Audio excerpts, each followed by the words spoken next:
c'est que depuis 7 ans, le Québec, quand on regarde la croissance économique par habitant, quand on regarde la croissance du salaire moyen, oui, depuis 7 ans, on a réussi à battre l'Ontario puis le reste du Canada. C'est une de mes grandes fiertés.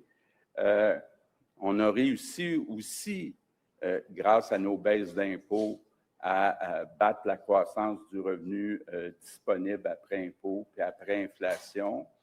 Évidemment, les Québécois n'ont pas toujours ressenti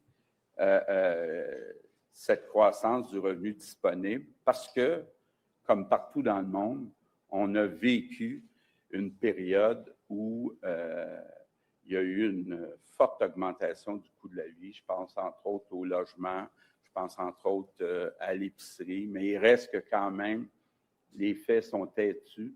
Le revenu disponible après impôt, après inflation, a plus augmenté depuis 7 ans au Québec que dans le reste du Canada. Comment on a fait ça? Bien, encore là, je suis fier. On a pris une position, j'ose le mot, là, peut-être que vous allez plus me pardonner les mots maintenant, là, une position très agressive pour attirer des investissements des entreprises au Québec. On a eu beaucoup plus d'investissements des entreprises depuis 7 ans.